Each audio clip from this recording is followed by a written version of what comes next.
Bueno, se ha armado la pampa, definitivamente. El ministro Cateriano ha dicho, de repente no me van a creer. El ministro Jiménez lo han escuchado, ha dicho, aquí todo fue legal. El juez San Martín, dicho sea de paso, el juez San Martín está enfermo, lo hemos tratado de entrevistar hoy día, no, está muy resfriado, ojalá se recupere pronto juez San Martín para que venga aquí al programa. Estamos con Carlos Rivera, él es abogado, especialista además en derechos humanos, y con él vamos a conversar sobre este tema tan controvertido y espinoso. ¿Cómo está, doctor Rivera? Bien, muchas gracias por la invitación. Bienvenido al programa. Primero, usted acaba de escuchar al congresista Mulder, él ha dicho que está claro que hubo una interferencia del Poder Ejecutivo sobre el Legislativo, porque un ministro no tiene por qué ir a conversar con un juez, ni siquiera con este concepto de unificar criterios. Así es. ¿Qué piensa usted? Estoy de acuerdo con el congresista Mulder. Efectivamente, creo que de escuchar parte y fundamentales de los audios, la conclusión que uno puede llegar que efectivamente hay una búsqueda de parte del ministro de Justicia, ese entonces, ahora Premier, y del agente del Estado, ahora ministro de Defensa, de interferir y de tener una injerencia respecto del resultado del proceso judicial, que en ese momento estaba a 4 meses de la culminación del juicio que hacía mucho tiempo atrás se había iniciado sobre el caso de las ejecuciones extrajudiciales en la operación Chavín de Guantánamo. Ok, pero le voy a hacer preguntas de los ciudadanos que no somos abogados y que tenemos muchas dudas. En este punto, el objetivo, como ambos, los tres, le dicen a la jueza, es que no armar la pampa, o sea, que el Perú no tenga un escándalo tan fuerte de manera internacional. Y entonces, si este señor era un terrorista que fue finalmente acribillado, la gran pregunta es, un ministro, un presidente del Poder Judicial, un agente ante la Corte, no pueden reunirse, no pueden discutir, no pueden decir, bueno, esto es muy complicado para el Perú, señora jueza, escúchenos, porque aquí no es pues una persona, es un Estado. Exacto. ¿No se puede hacer eso? Mira, hace mucho tiempo hay un procedimiento, y ahí capaz el congresista Mulder no conoce adecuadamente, pero hay un procedimiento de información desde el Ministerio de Justicia y desde la Procuraduría Supranacional encargada de la tramitación de los casos ante el sistema interamericano en defensa del Estado peruano. Hay todo un procedimiento para solicitar información tanto al Ministerio Público, al Poder Judicial y a diversas dependencias. Ese procedimiento determina la posibilidad de sostener reuniones con las autoridades del Poder Judicial. O sea, ¿se podría reunir un ministro con el presidente del Poder Judicial y una jueza? ¿O no necesariamente un ministro, sino los procuradores supranacionales. ¿Por qué no un ministro? Porque es una autoridad política a la cual no le corresponde este tipo de acciones de defensa del Estado frente a las instancias del sistema de justicia. Pero se supone que es el representante de un gobierno que está sumamente preocupado. Sí, por supuesto, y en este caso han estado muy preocupados. Pero justamente para eso hay funcionarios a los que el Estado los ha designado para que a tiempo completo se dediquen a esa tarea. Ajá. Y es el Procurador Supranacional de Derechos Humanos. Que tiene que defender al Estado. Efectivamente. Ya. Su trabajo es ventilar y administrar los casos que están en el sistema interamericano. ¿Y él se lo dice al presidente? Se lo dice al presidente. ¿Y al ministro de Justicia? Sí, okay. Efectivamente. Y de lo que se trata es de que, efectivamente, en esos casos que están demandados ante la Comisión de la Corte Interamericana, el Poder Judicial o el Ministerio Público proporciona información de cuál es el estado del caso y cuál fue el sentido de las decisiones judiciales que se han emitido en ese caso concreto.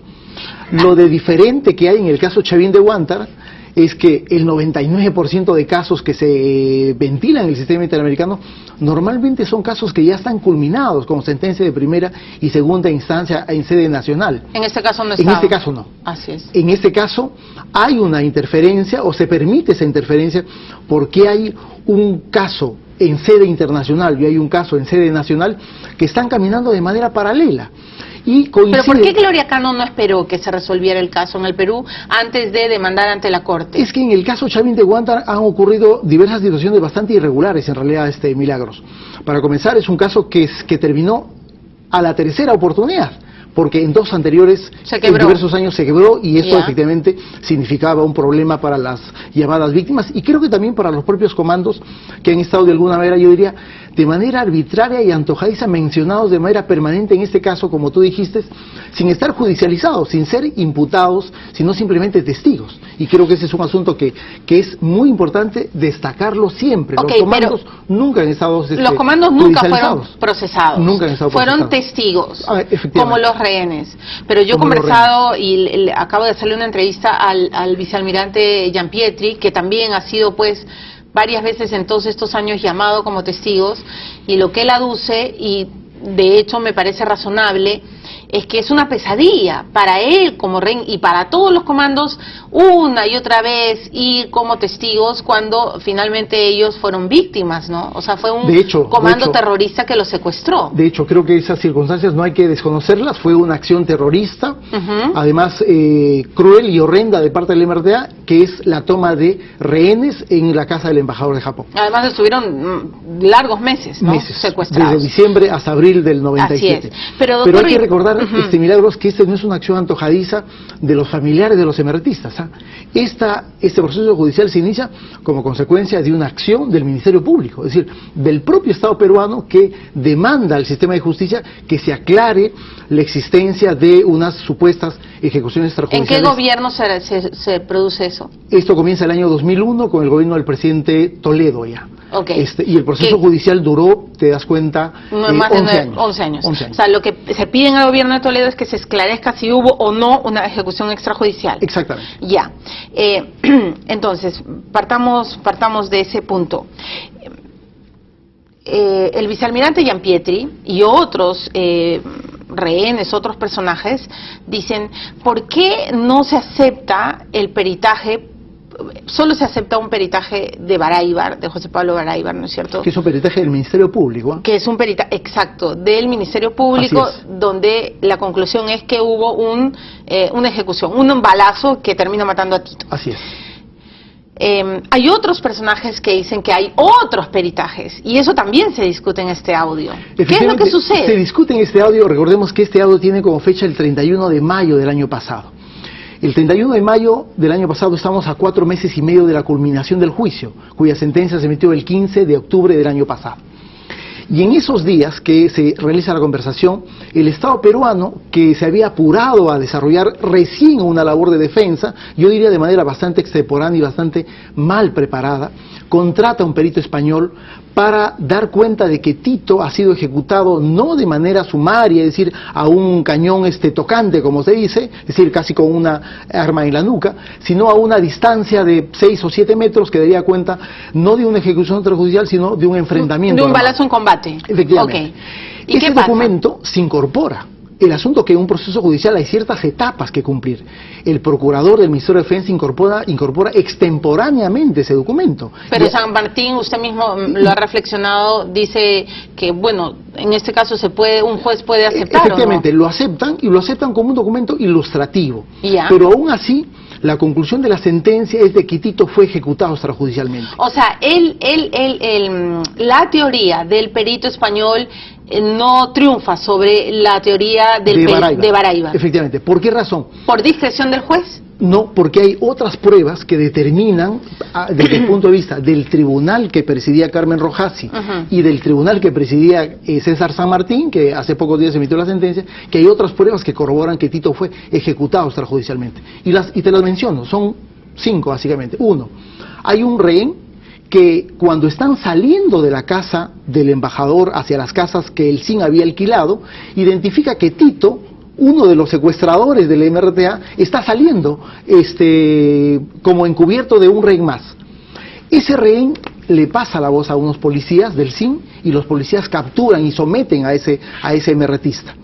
Los policías que están identificados en el proceso judicial y que declararon que eso fue cierto, es decir, que capturan a Tito vivo, ellos dan aviso telefónicamente al coronel Zamudio, también efectivo del Servicio de Inteligencia Nacional. Coronel Zamudio, que nadie sabe dónde está.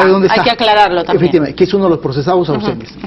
Zamudio, dicen, se comunica radialmente, y en esos momentos aparece, dice la sentencia, un elemento vestido de comando que recoge a Tito y lo introduce de nuevo a la casa del embajador. Y luego la siguiente secuencia que da la sentencia es de que Tito aparece muerto. Por lo tanto, hay un cruce de una información forense, que es la pericia de Baráibar, y hay un cruce de diversos testimonios que dan cuenta que Tito sobrevivió a la operación militar. Y que consecuentemente, si Tito sobrevivió a la operación militar y luego aparece muerto, Tito fue ejecutado extrajudicialmente. Esa es la conclusión. Ya, pero le hago también una pregunta. Gianpietri me decía cómo es posible que en medio de un rescate tan violento, que muchas veces ni siquiera se dieron cuenta qué es lo que estaba pasando, haya tanta precisión en este punto para que avale la teoría de la ejecución extrajudicial. Y por otro lado, uno a esa pregunta, el pensamiento a veces mayoritario, que dicen, pero este era un terruco. Era un terrorista, sí. O sea, no era una santa paloma. No, obviamente, no cabe ninguna duda que Tito, además era parte al interior de la cadena de mando que Serpa Cartolini había establecido en el grupo que estaba tomando como rehén a los secuestrados. Tito era un personaje importante, ¿no es cierto? Pero ¿por qué levanta usted la voz? Porque no se puede permitir una ejecución extrajudicial en democracia. Por supuesto, o sea, pero además, porque la propia sentencia dice lo siguiente: la detención de Cruz Sánchez, que es Tito, se produjo cuando había terminado el combate. Acá hay un elemento que diferencia, por ejemplo, a las muertes de Meléndez y Peceros, que son los otros supuestos ejecutados extrajudicialmente. Y la sentencia sí dice: Peceros y Meléndez mueren como consecuencia de varios impactos de bala, y en el fragor del combate armado que se estaba produciendo entre los emerretistas y los grupos y los elementos militares de la patrulla Tenaz, es improbable que se haya producido una ejecución extrajudicial. Y a partir de ese elemento descalifican el testimonio de Hidetaka Ogura, porque dice que no hay otros elementos que corroboren el dicho de Hidetaka Ogura, que dicen que Meléndez y Peceros también habrían sido ejecutados sumariamente. Esa es la conclusión final de la jueza Rojas, y que no le hace caso ni a Cateriano, ni a Jiménez, ni a San Martín. En esa parte, la jueza Rojas y los otros magistrados Lizárraga y Farfán se desvinculan de las, digamos, recomendaciones que los ministros y la gente del Estado habían estado dando en la reunión de mayo, y dicen que sí hay una ejecución extrajudicial, aunque hay un elemento en realidad un poco contradictorio y yo diría insuficiente para una sentencia judicial, porque se dice que hay una ejecución extrajudicial, pero se dice que no está determinado ni el autor material del crimen ni los que habrían ordenado la comisión de ese evento criminal. Es decir, es una suerte de crimen sin autores, ¿no? Vamos a una pausa rapidito. Vamos a conversar unos minutos más, porque ¿qué va a pasar, no? Esa es la gran pregunta. ¿Qué va a pasar con el Perú ante la Corte? Y también, bueno, y otros temas. Me voy a la pausa rápido para poder conversar con el doctor Rivera. Ya regresamos.